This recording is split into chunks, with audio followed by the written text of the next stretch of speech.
This is the Unsung Cinematics Podcast, where we review some of the best kept secrets in TV and film. Your hosts, Stewart and Rosta, present you with a misunderstood movie to see if it deserves the title of being unsung.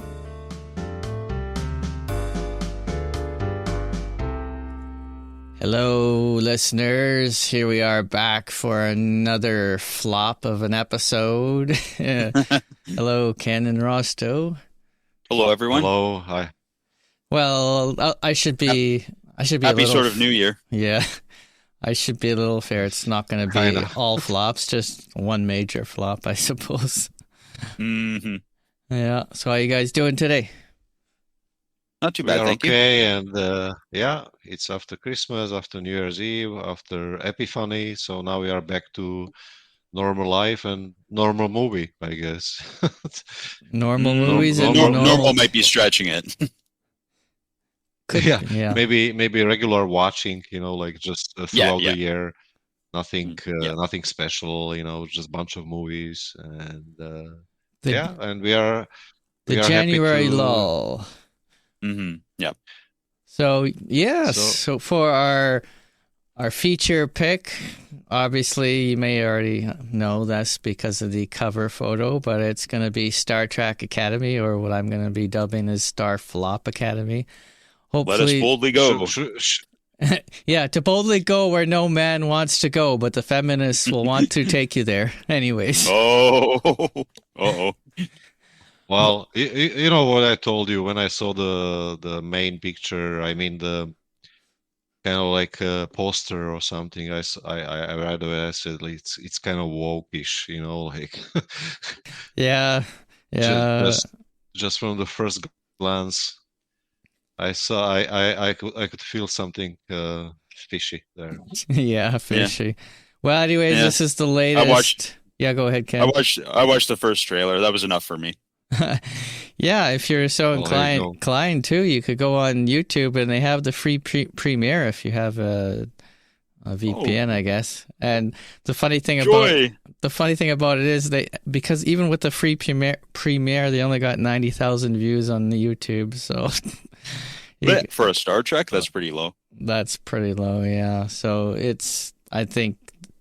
Hopefully this is Alex Kurtzman's last foray into Star Trek, and they completely just disregard all the last Star Treks the last 10 years and start over from scratch. But we'll see what happens. That'll take a while for that to come to fruition, I suspect. But anyways, Star Trek Academy just released a few days ago. And it is family-oriented, I suppose, in a way. It is rated PG. It picks up where sort of not really Discovery, but it's set 1,000 years in the future from all the other timelines and the alternate timelines and the alternate whatevers in this case. The Academy itself was basically non-existent for the past 100 to 150 years because of this thing called the burn, which made warp travel apparently impossible because all the dilithium crystals in the galaxy had burned up somehow. Now apparently they revealed that in Discovery, but Discovery was such a bad series in itself that I never bothered to watch that. So for you folks out there that did watch Discovery, you probably understand that aspect of it. But the Federation of Planets had kind of not completely dissolved, but Earth had left the Federation of Planets, which, doesn't make a lot of sense considering they were basically the founding members with the Vulcans. So anyways, they have been gone for quite a while, and all the other races, I suppose, most of them left as well. So it was in shambles, and Star Trek Academy picks up after that, and this is kind of like their rebuilding process, I suppose. After this burn and everything's starting to settle down and they're starting to get the warp travel back, they're trying to bring people back into the Federation of Planets again. And they're episode 2, they're trying to bring in the I remember the actress's name, but I can't remember the character. You're talking about Marina Sirtis. Right, yeah. Yeah. So anyways, they're trying to bring in the races back to the Federation, and that's kind of the crux of the plot. But the other main plot is this character in episode 1 at the very beginning. There's Holly Hunter. She plays Captain Nahla Athie, and she's a Starfleet captain, but she's also kind of like a adjudicator for Starfleet at the time. And Starfleet is kind of really gone off the rails. They're not the nice people that they used to be, and they're kind of very critical and warmongering and whatever. And so there's this mother and her child, and they're trying to basically just feed themselves and find a home. And they ended up stealing food from a Federation ship, and she comes in and she's basically the one to basically arrest them and, hand out the judgment. And so she ends up, the mother ends up going to a penal colony of sorts or a rehabilitation center for a number of years. And then the son, who is battle hardened already, he's only like 6 years old, he ends up escaping from the Federation. And then he kind of jumps forward about, I'm going to say 15 years, where he's kind of a renegade and a warrior and kind of hates the Federation. He's doing everything he can to kind of stop them, They end up catching him, and that's where the plot begins. So Holly Hunter feels guilty about the whole thing. She had resigned from Starfleet because she felt guilty about what she did to this boy. And so her mission is kind of bring him back into the fold and, reboot the academy, basically. So she becomes the chancellor and not really the headmaster. I don't know if Stephen Colbert is going to come onto this scene in the next few episodes. I certainly hope not. And they just don't, because he's just not the kind of guy we'll want to see anywhere in any film or TV series. But ouch. But Robert Picardo is back as a doctor, and he's basically been relegated to a opera machine. He has no real purpose as a doctor, it seems. And then we have Sandro Rasto as Caleb. He's the young boy who we see 15 years later as the, I guess, grown adult now. He's about 20 years old, and he's quite fit, we'll just say.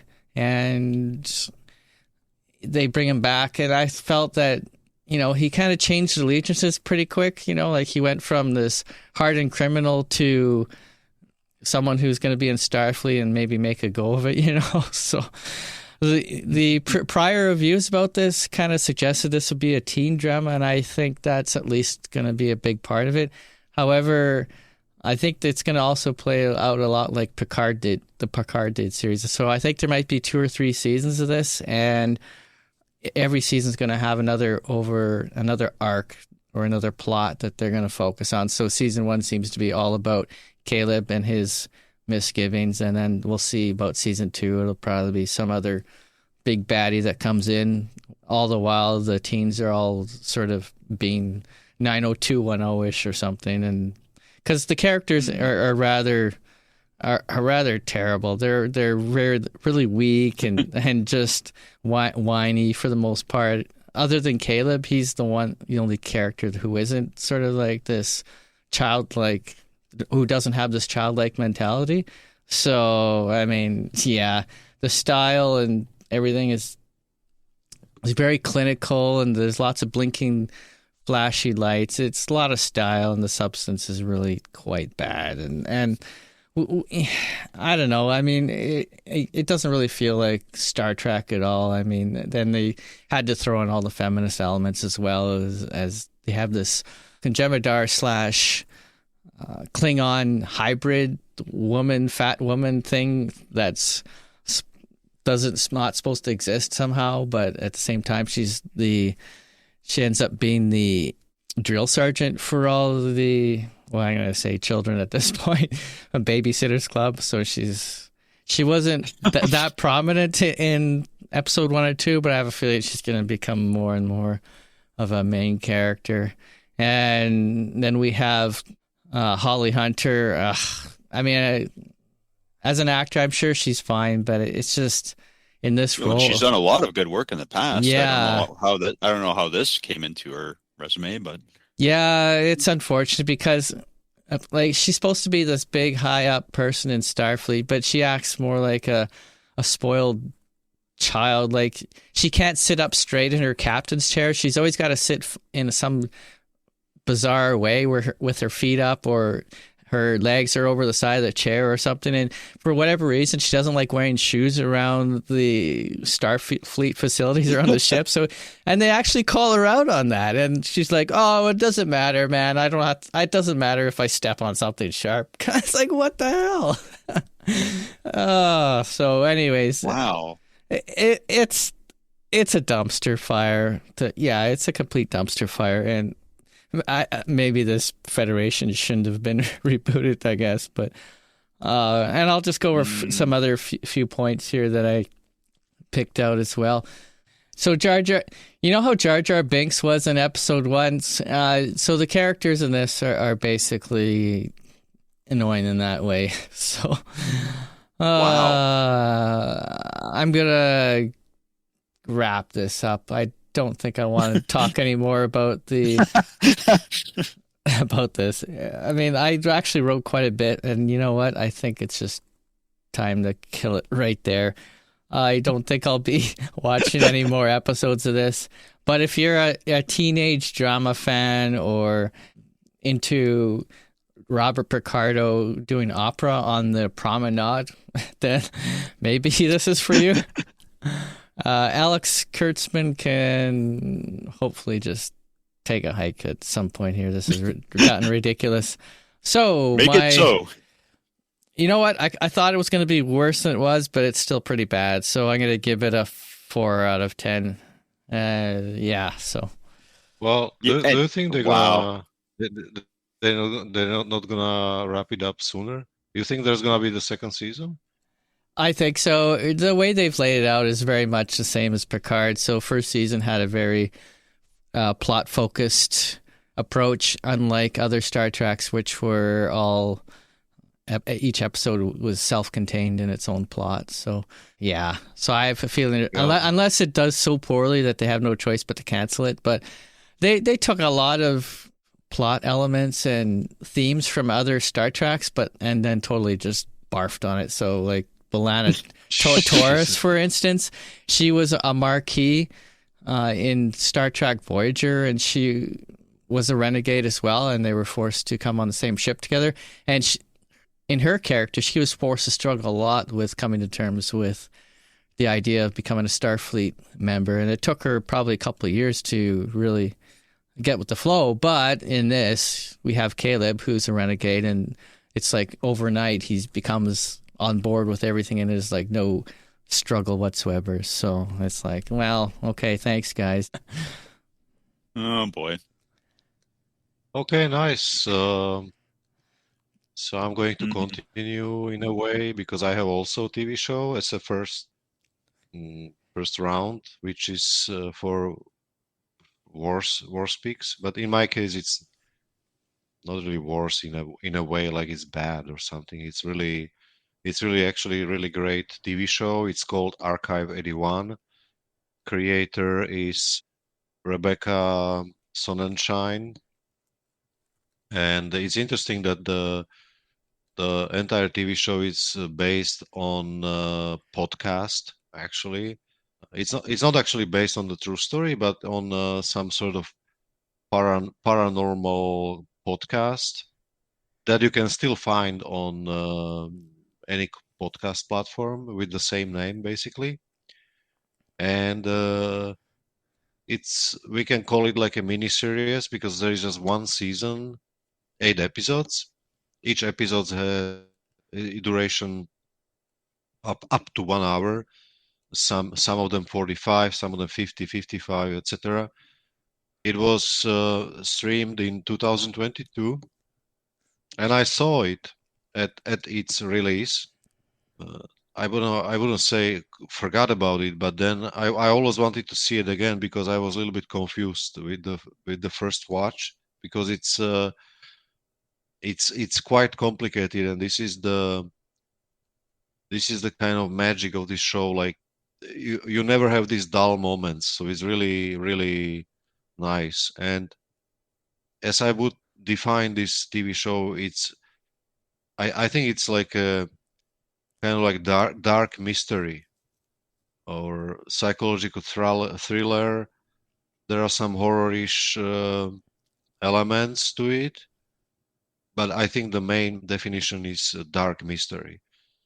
So basically, the series follow the this guy who is archivist, or he's a video technician. He restores old tapes and 60 millimeter movies. He restored them for some museum in New York.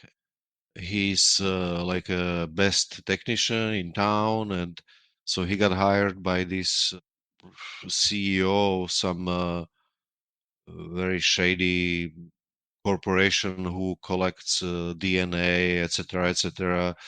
There is lots of topics in this TV show. He hires him to restore old, almost burned videotapes. Not even videotapes. I mean those little tapes that you in back in 90s that you used to put in the insert in the video camera. So it's like those small videotapes like that used to be used for camcorders.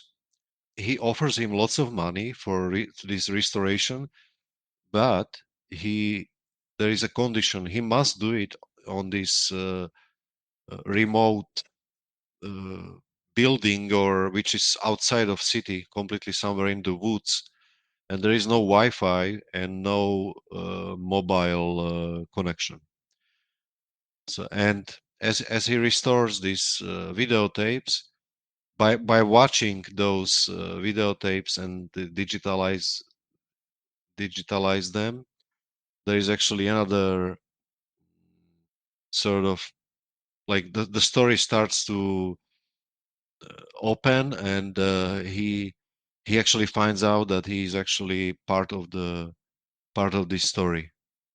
So basically, he's restoring the videotapes shot by a young student back in 90s, beginning of 90s, who is studying, I guess, anthropology and sociology, and she's doing some sort of documentary in this apartment building in New York, where she's starting to suspect that there is some sort of cult group, some kind of dangerous cult that is worshipping some sort of pagan entity and doing some human sacrifice stuff.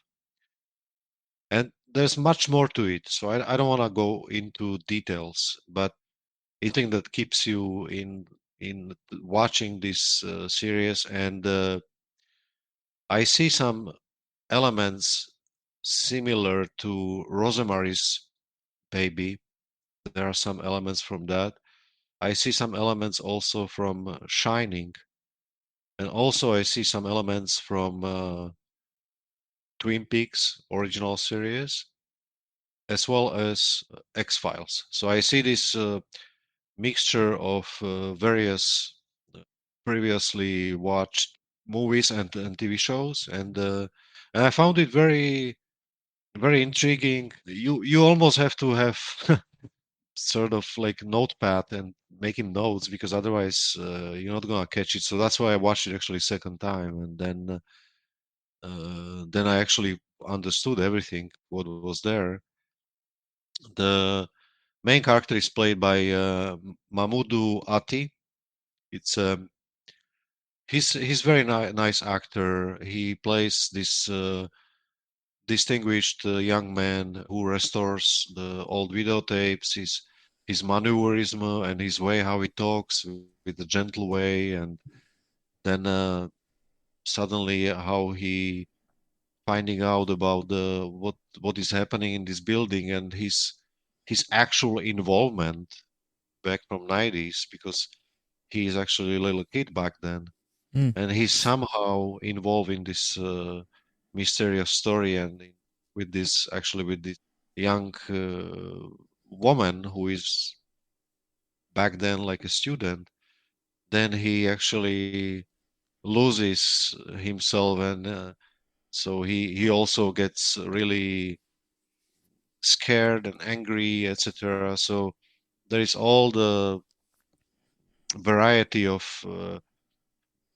the way how he reacts to the story. So it's really interesting to see the story through the some old tapes you found. It's really intriguing. It's really interesting. There is also suspense, and I really recommend this. And my rating is 7.5 out of 10. Okay. Nice. Where can we watch this, Rasto?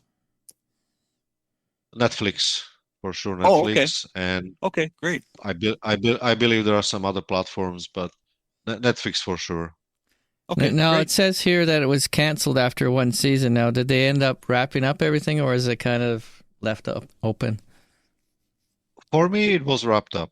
For me, it doesn't require any continuation, and but you have to watch closely, and then only you understand that basically that's it. Hmm. I don't want to say anymore, but for me, it's wrapped up. Okay. For me, it's clear. The story is over. Some viewers they say, oh, they should continue, but for me, no. I mean, this is like a mini series. There is 8 episodes, and the whole show as is, it will be just dragging unnecessarily. I mean, you can always continue, but I think in this case, It's done. Okay. it's done simply. All right. Good to Sounds know. good. Yeah. All right. All right, Ken. Okay, I'm in sort of in the same boat as Rosto. My two picks this time around, one is just a little bit better than the other, or I was a bit more inclined to it. But my, I guess, somewhat lesser pick this month is kind of a hard left turn away from what you guys are talking about, or in the it is the 1993 release Clean Shaven, and that is actually spelled the word clean, comma shaven. It's not like the hyphenated expression. It's a release from DSM-3, and there was actually they also received assistance from Warner Brothers in terms of financing, I guess.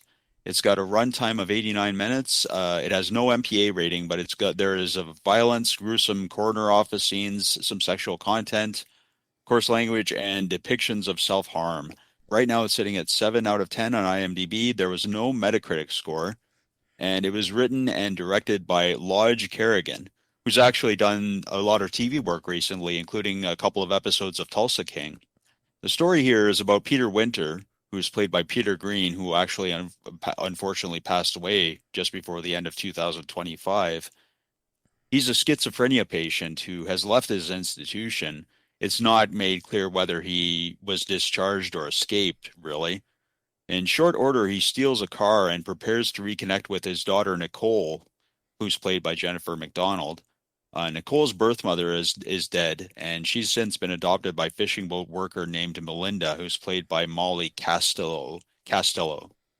And as Peter leaves, he encounters a young girl whose soccer ball hits his windshield, and it's suggested, if not shown, that he didn't react very well to this.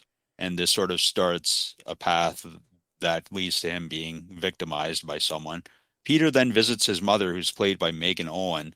She tries to encourage him to re-engage with society now that he's left, but her manner doesn't seem very supportive because she doesn't really know how to handle his condition.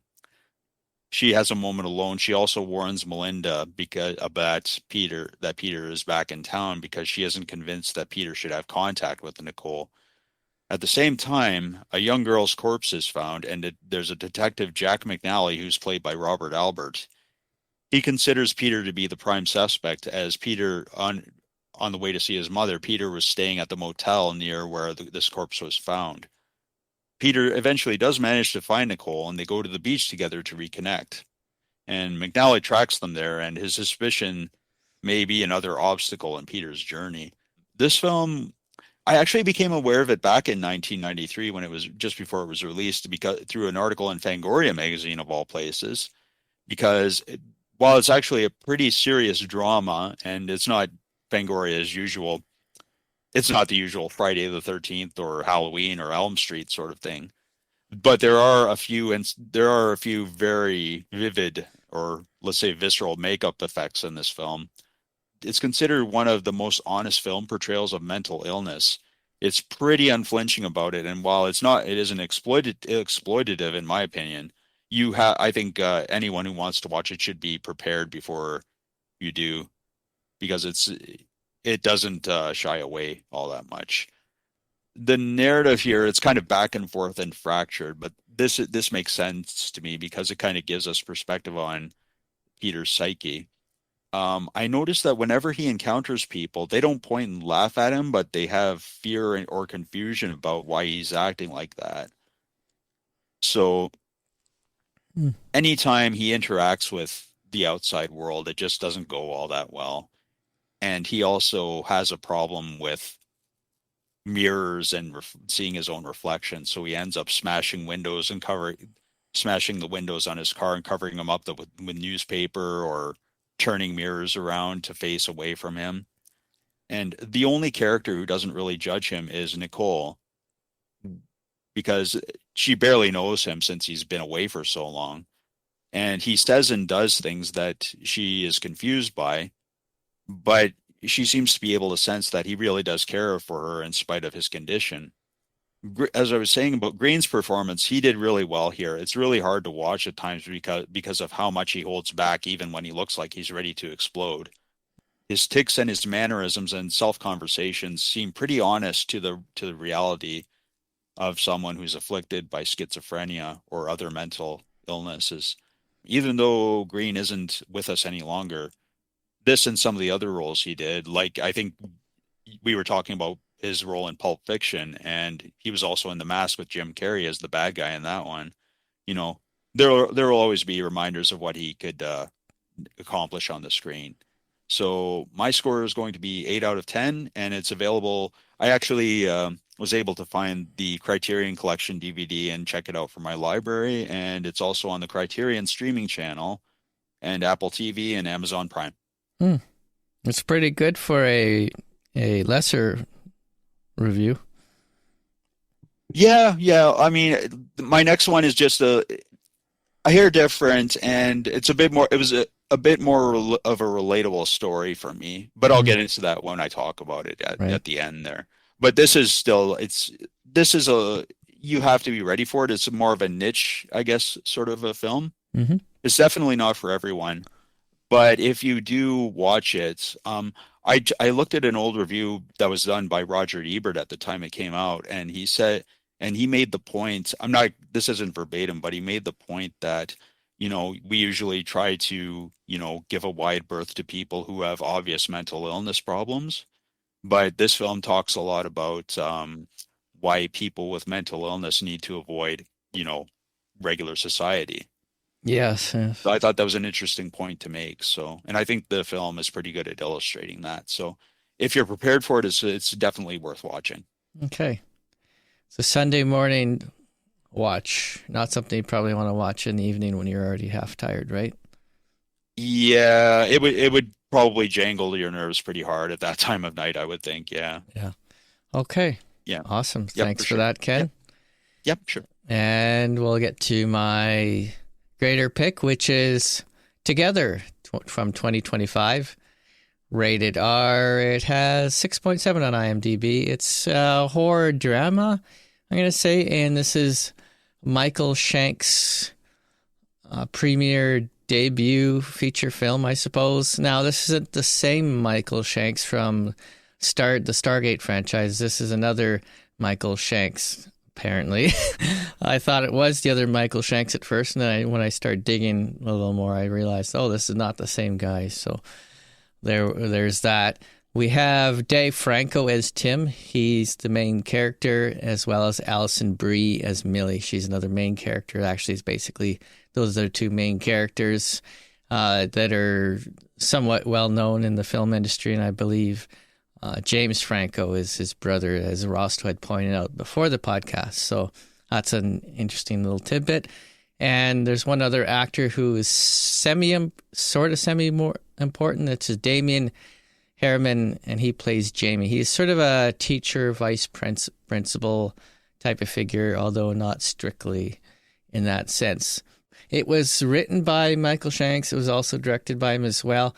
And he is from Melbourne. So this is an Australian film. And I thought it was a Canadian film at first. And then I was like, oh, I guess it's not going to meet the Canadian content guidelines, but forget that.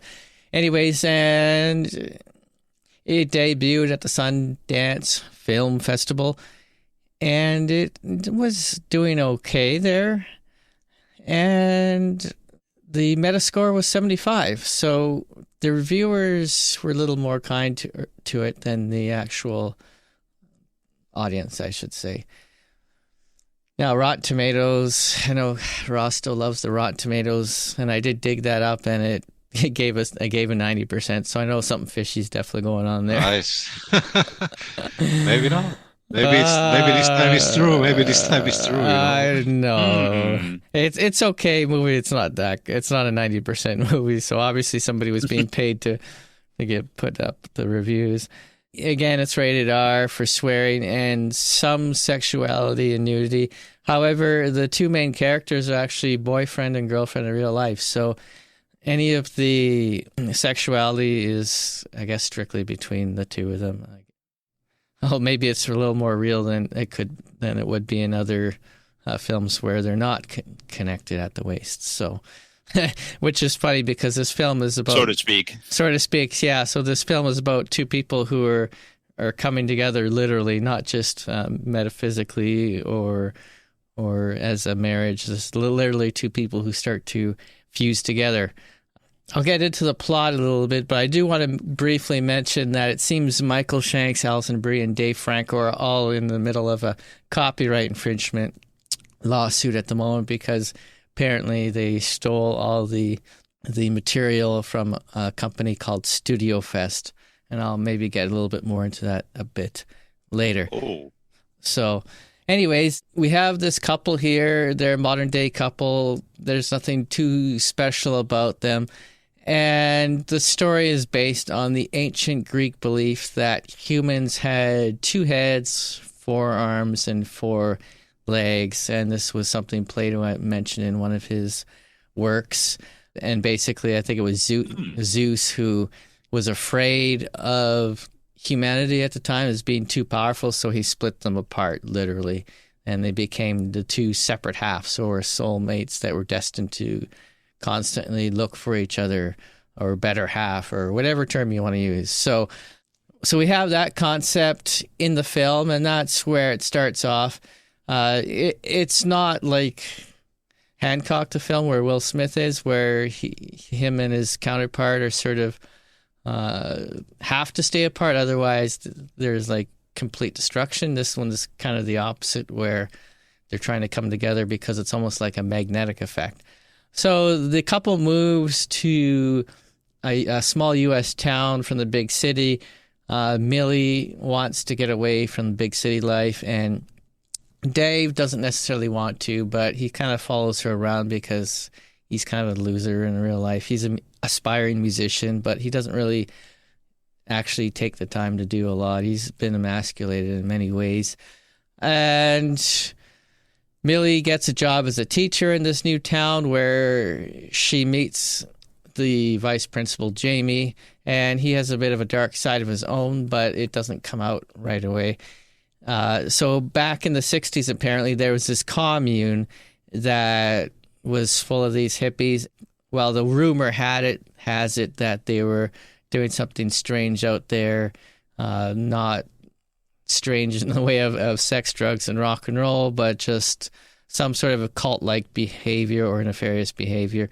So the couple decide to go out in the woods, and they find this path, and there's all these bells on this path, and they want to see where this path goes. So they eventually end up at this hole, and he was kind of, Dave Franco as Tim was looking down the hole, and he slips and falls down the hole, and then Allison tries to come in and grab him before he falls all the way down, and they both end up getting sucked into this giant hole. And it turns out this sinkhole was an old building, not dissimilar to a church in a way. And at the bottom of this hole, there's this strange, another strange hole in the ground that's filled with this strange water. Now, they're sort of in the middle of a storm right now, so they wanted to wait it out, but they don't have enough water to make it through the night, so they start drinking, like the idiots they are, they start drinking this water in this mysterious hole, and at the bottom of the mysterious hole that looks pretty disgusting and dirty, and there's all this weird roots growing out of it and stuff, so whatever. We'll overlook that part. But so they wait out the storm, Sure, yeah. And they end up falling asleep, and they wake up in the morning, and their legs are starting to stick together, like literally stick together like glue is on them. And they're trying to pull it apart, and they're trying to figure out why it's so sticky. And they eventually get it apart, and they're like just going their way thinking, okay, that's just some weird sap from a tree or something. So they make it the way home, but that's when the strange stuff starts happening. So Tim begins to get this sort of obsession about his live-in girlfriend, common law, whatever you want to call them, and he can't seem to be apart from them. So, for instance, she ends up going to the store, and he kind of goes into this coma-like state, and he's actually taking a shower, and his body starts flailing all over the shower like it's trying to, magnetically attract to her physically, and he ends up banging himself up pretty good, and he seems to have no control over it. She, on the other hand, doesn't sense this yet because I guess for whatever reason, it's taking longer for her to manifest on her side of it.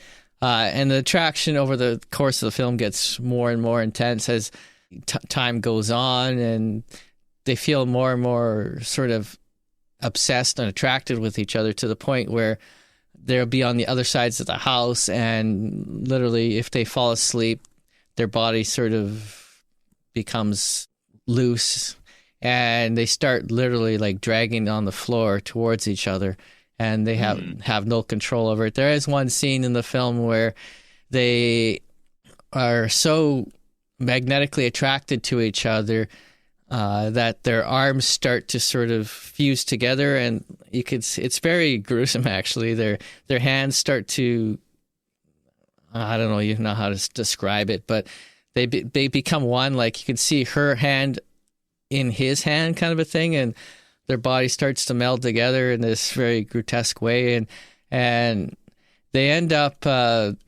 managing. They had some muscle relaxants, Valium or something, so they start popping those like crazy to try to relax their muscles, in the hopes that they're not going to completely fuse together. They wake up in the morning and they realize that their arms are completely fused together. However, it's enough, they're apart enough that they can still, we'll just say she takes a Sawzall and starts cutting through the flesh to separate each other. Oh. So it can be quite gruesome at times, and there's one scene that they were having sex and they get stuck together, and it gets a little crazy at times, we'll just say.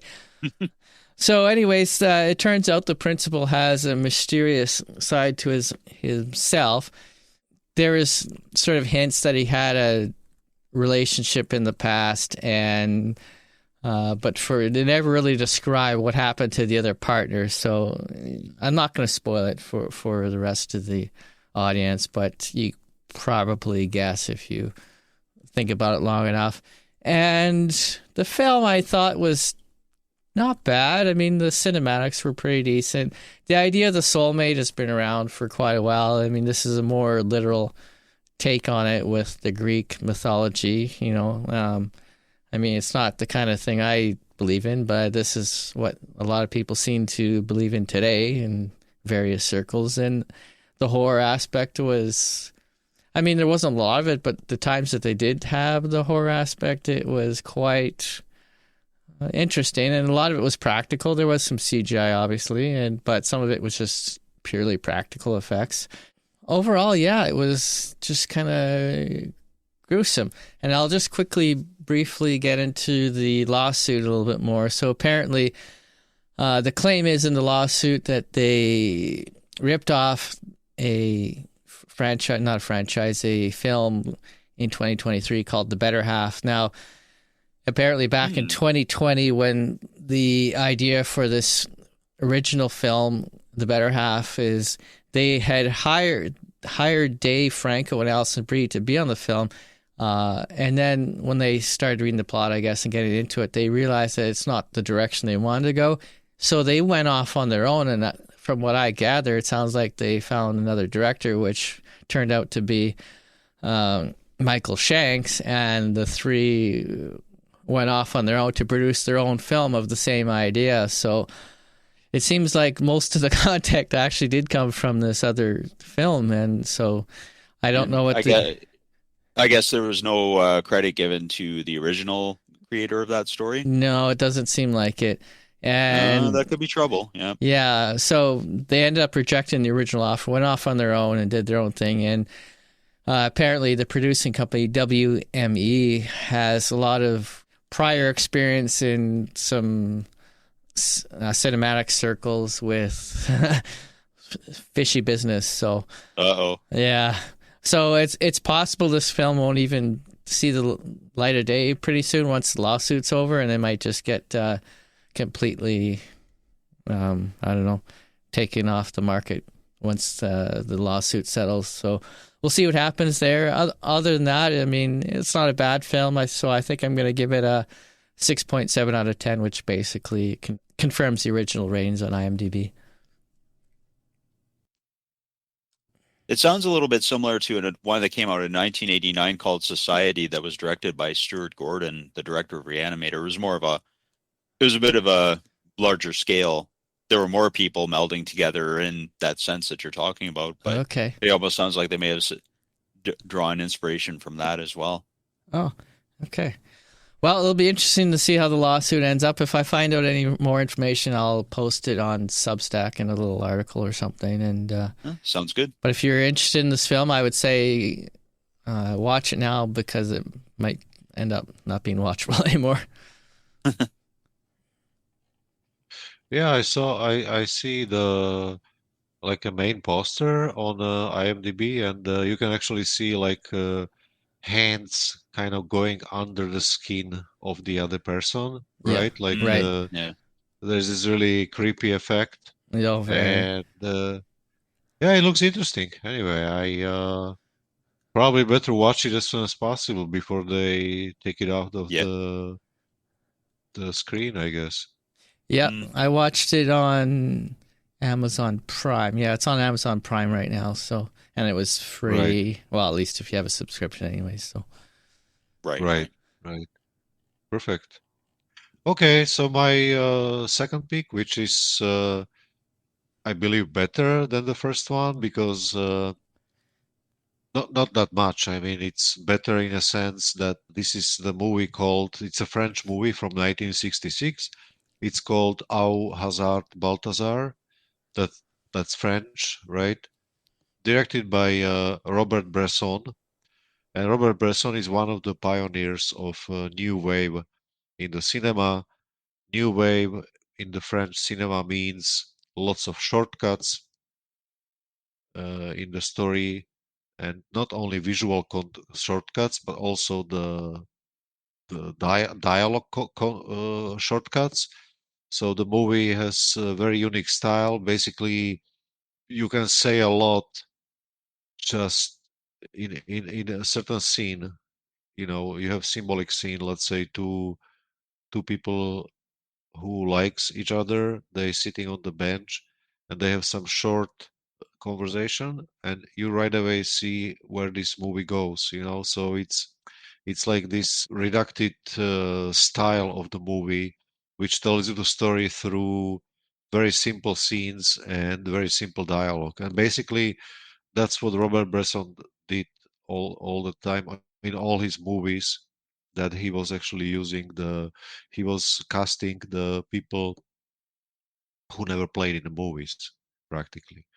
He just put them there. He tell them what to do. He tell them the dialogue, and with style, he did the whole movie. So that was some sort of 60s in French cinematography. It's kind of like a experimental period where people are trying to find something new and have been tired of all that blasting movies from Hollywood that they're coming all over the world.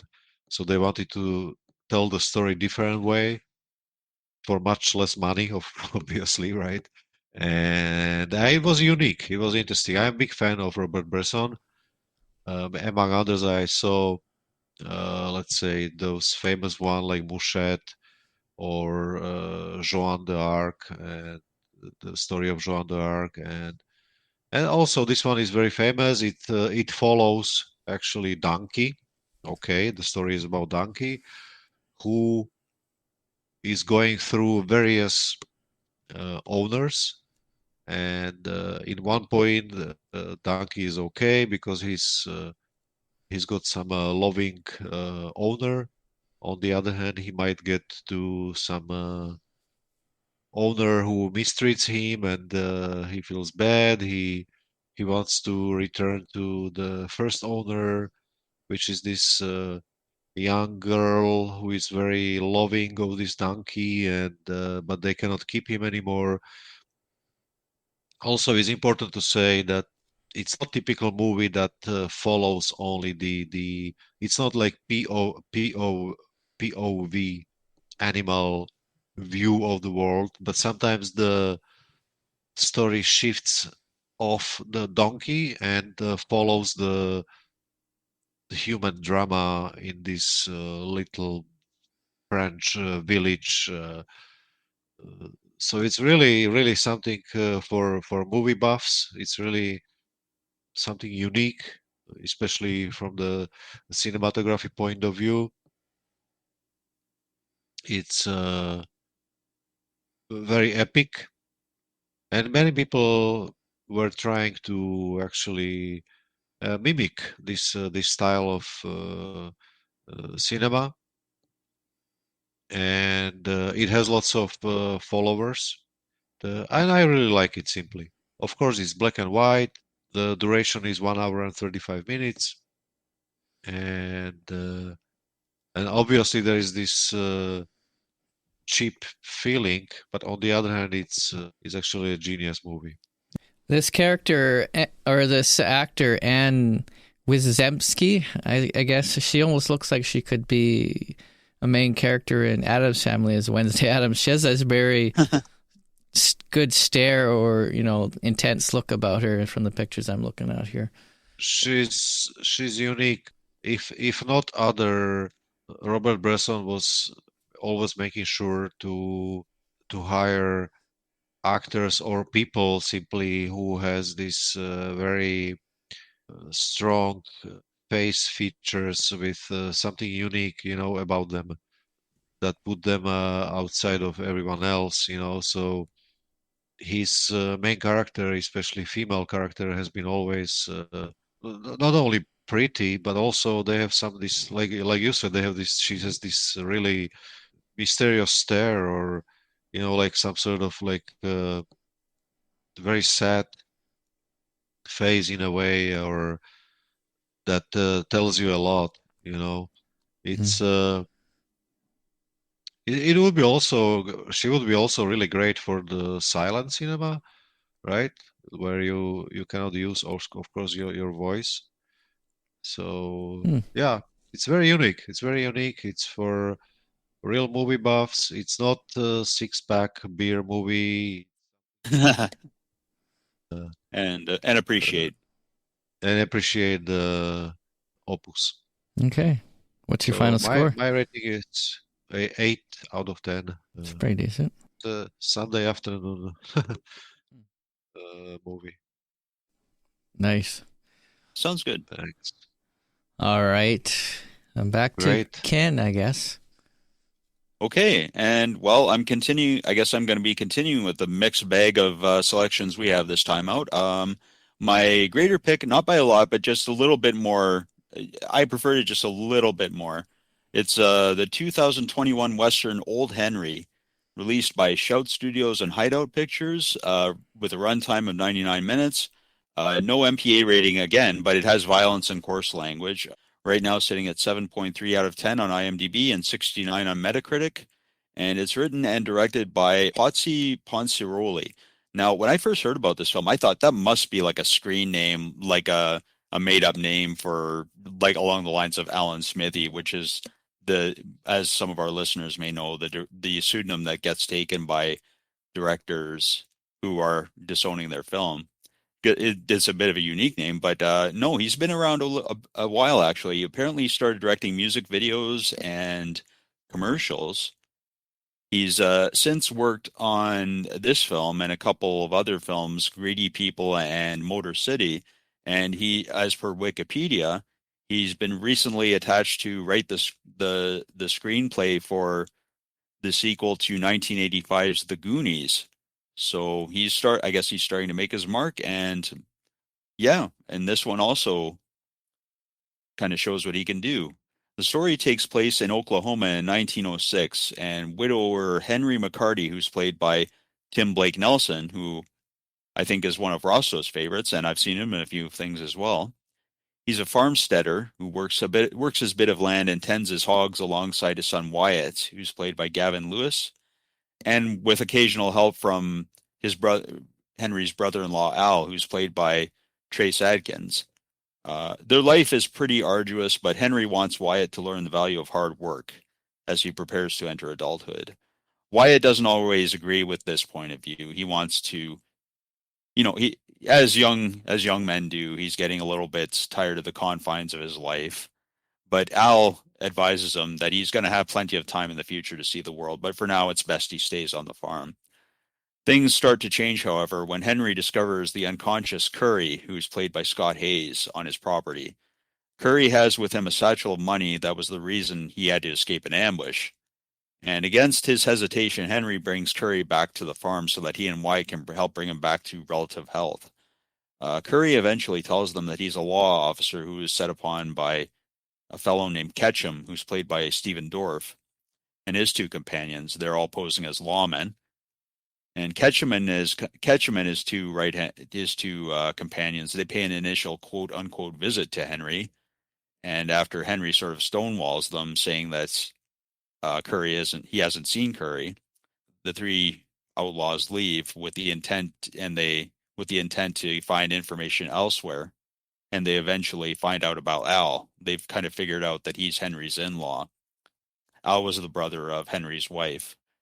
As Curry slowly improves, Wyatt snoops around a little bit, and he finds the money and hints about his father's past because Henry's kind of stored the money away along with some personal items, shall we say, that figured in his sort of wild past, I guess you would say.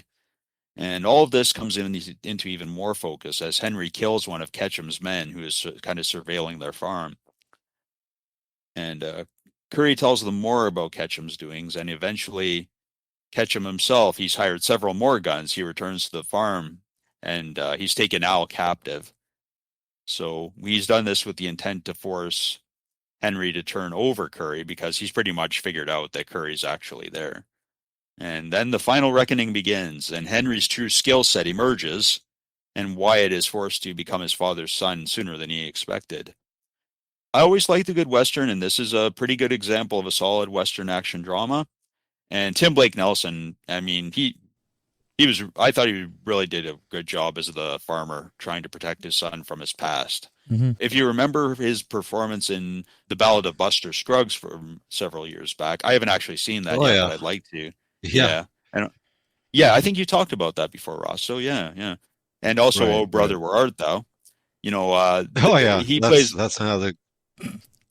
Yeah, he was good. He was great in that as well. But this is a very different character. He's more determined and lethal. And this in the last in the finale of this one, he's pretty badass. I'll put it that way. And I'm not sure. Maybe it was the makeup department doing their magic, but Henry sort of has a pallor to her, like a very pale complexion near the end, and it kind of seems like having to revert to his old ways made him almost physically ill in appearance. Hmm. But yeah. there is a reveal that comes about just before they head into the finale. Some of our listeners may already know about this, but and I actually knew about it. I'd sort of been reading about the film and I found out the big twist, but it didn't ruin the film for me at all. It actually sort of made it more, I guess you would say, mythical in a way, I guess you would say. If people do watch it, they'll see what I mean. Right. The other actors also do nice work. Gavin Lewis, his character, he's a little bit uneven at times, but by the end of the film, you get the sense he's ready to step more into adulthood. It's basically just a well-told Western with a few twists, and it's sort of, it may remind viewers of Unforgiven, but it's got its own corner of the Western genre, and it does it really well. So Cool. I'm going to give it 8.5 out of 10, and you can get it on disc from Shout Factory, and it's also available to stream on Netflix. And I'm going to look for a copy for myself as soon as I can. Sweet. Yep. Yeah, you know what? I kind of feel like we should review it because it's a box office flop. And yeah, it didn't do as great. Yeah. Also, I like the Stephen Dorff. He could be seen in the third season of The True Detective as well. That's So right. I see a bunch of really nice characters there, and you know what? We said that before. There is so little like modern westerns. You know, people don't really touch this genre much. You know, but yeah, I think there should be more. So we should probably check it out more closely. Let's see. I'd be open to that if you guys want to do that in a future episode. Yeah. Yeah, we haven't done a Western in a while, have we? Yeah, we reviewed the Never Grow Old with John Cusack. Right. And that was basically the last Western we did. So I think it's time to go back to this genre a little bit. Sounds like a plan. Works for me. Yeah. All right. Great.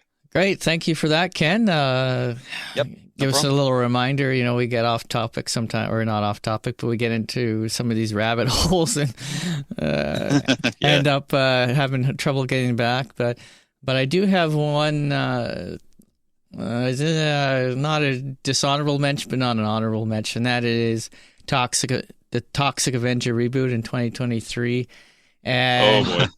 I briefly mentioned this in the chat with you guys, but I figure I might as well say something about it. So obviously the originals are definitely better.